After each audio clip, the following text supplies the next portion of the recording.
example, yeah, I remember going to the doctor at some point, and the first thing they want to know is my family history, right? Mm-hmm. And Yes. at certain age you need to do this, and another age you need to do that, which is all wonderful, and it's somewhat justified for that progression of evolution with that mindset. But it Mm-hmm. also creates a suggestive programming that, wow, my father, as an example, passed away of cancer when he was very, very young. So in Yeah. within that mindset, right, it is programmed to me that, Lillian, you need to be very careful to not get cancer because you have that in your family, right? Yes. Yes, Yep. and it's And then them scary. putting that label on you. I guess I always got away easy in that sense because I'm adopted. So whenever any doctor asked, I got to say, I don't know. And it did feel good in many senses, because there is that sudden, oh, if there's cancer, there's this in your family, then the energy is put there, which is also why Dr. Northrup, Yes. who I'm sure many people know listening to a station like this, always said, I don't like to tell people my age when they ask, because they immediately put all this energy and thoughts and ideas into who I should be at Yes. this particular age. Yes, yes, and indeed, sometimes those programmings and labels, like we're talking about with the health, they can be helpful. They can be helpful for a Mm-hmm. sense of awareness that, wow, indeed, I have that in the family. I have that in my gene. Yes, that is true. So it gives us a positive sense of awareness to take better care of ourselves, to have prevention. But nowadays, scientific proven that there are so many components for our health and well-being that will cause such illness. Not only how it used to be back in the days, if you have this, you will have that. So there is always positivity anywhere that we look at. But it is really Mm-hmm. the point of all of this that we're speaking is for us to not be sold to the label and lose our own identity. Yes. Yeah. So talk about that a little bit more, because I know some of the things that we discussed and just preparing for this was, um, not only that sensing of belonging, but what can happen when we don't feel like we belong. Can you speak into that a little bit? Absolutely. So, sadly, Jillian, and again, I believe everything is purposeful. I do believe, obviously, in God, the universe, whatever we want to title. That's another label, right?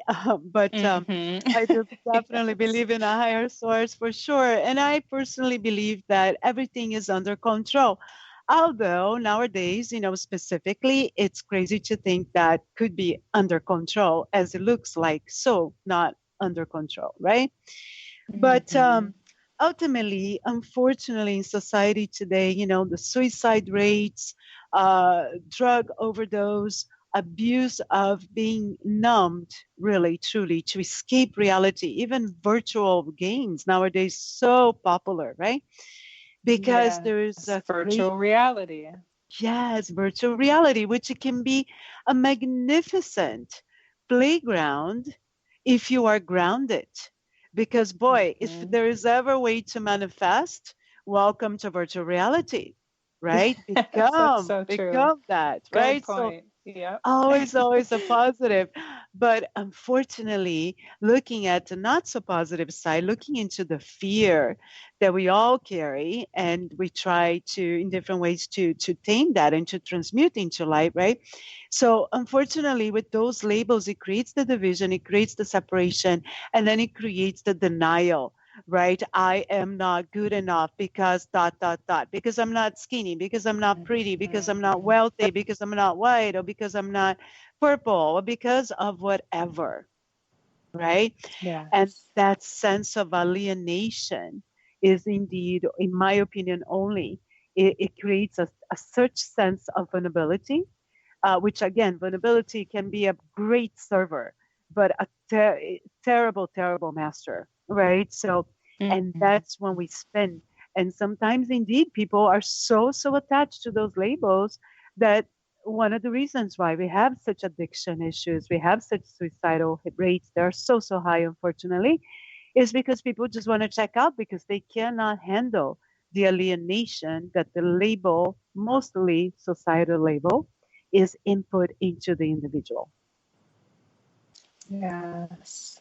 And it's really important to shed some light on that, because I would guess that so many of us, either direct or indirectly, have been affected or known somebody that has been affected by addiction. And addiction can be anything from like the most common ones that we think of, like addicted to drugs, or people that are addicted to Opioids alcohol, nowadays. opioids. Yes. Yep.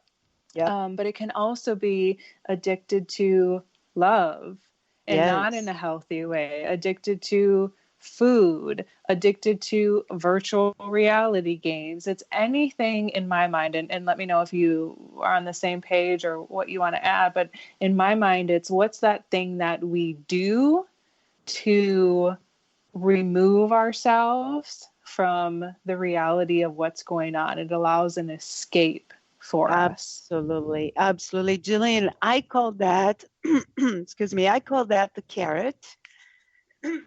So the Mm. carrot, yeah, you gotta have a carrot, no matter what you do in life. Some people call it goals, some people call it point of research, point of focus, but I call it carrot. Now, here's the catch though. When you are in such a spin of vulnerability, it's very, very difficult to find a carrot because nothing really satisfies you.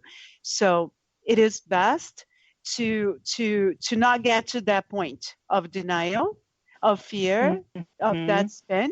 So there are many tools that we can have nowadays. There are so many beautiful people like you and others that are putting platforms for us to expand into light and love. So it's best to start from the beginning. But the carrot, you must have one point of focus that will bring you joy, no matter what it is. But you got to have that Mm. one point of focus. And when we are past that point, when we are truly already in denial and we are already engaged in such vulnerability that we are about to lose ourselves, then once again, I play the God card, right? Because then if it is meant for you to pedal back and find your place, you will. So I believe everything is purposeful, but the most important piece of it, of all of it that we've been talking about, I believe to be that if we take and extract little teeny tiny golden nuggets from all light workers and including our own selves, right? That we can, absolutely, yes, we can manage a life that will not be absent of issues, of problems, of fear, of sadness. No, it will never be absent of that because we're humans and we live in a duality world and that's just the way it goes. But we will have tools to navigate within that despair. And that truly is what is the most powerful thing that we can have. Yes, absolutely. And I definitely want to touch on some tools on the next show. Again, we're going to continue this conversation and really get into even more if we're not being programmed, which, as you stated earlier, we all are to different Yes, degrees. yes. But what can we do to help ourselves live in our truth, to be more authentic? So that's definitely what we're going to continue this conversation with next week. But before we wrap up, because we have just a few minutes left here, I would love to know if there's any other closing thoughts or things you feel the desire to share to wrap up this show, Lilian. Yes, I would very much like to suggest one thing, and it's a very, very simple thing that everyone can do. So observe one positive thing a day that you can hold on to your carrot, whether it's a beautiful flower, whether it's a beautiful sunset, a smile in a child's face, your own beauty that you can look in the mirror and find if you look for it, whatever it is, but start learning to hold on to that carrot, to hold on to positivity and light and love. Because the more we are all habitual, Jillian, so the more of the habit that we create to look for love, to look for light, to look for life, truly, then ultimately we're able to find so much more. And then we are able to shed what doesn't serve us. And ultimately, we can speak our truth within confidence. So good. It reminds me of, which is a perfect thing to wrap up on, the stop and smell the roses that I know so many of us have heard before, because it is in those moments that we're brought back to the now, to the present. So again, guys, wonderful conversation today with Lilian. She's going to be back next week. Make sure you all are. And if you want to find out more about me, you can always go ahead and go over to my website, and you can find that at jillianbeth.love. And I have the 5 simple steps to leverage your feminine superpowers over there if you're interested in that. And as always, I just want to thank all of you for spending time with us today, as my desire is truly for each and every one of you to be living your soul's purpose. Thank you, Lilian. Thank you, Jillian. Thank you, everyone. Stay well. Love and light.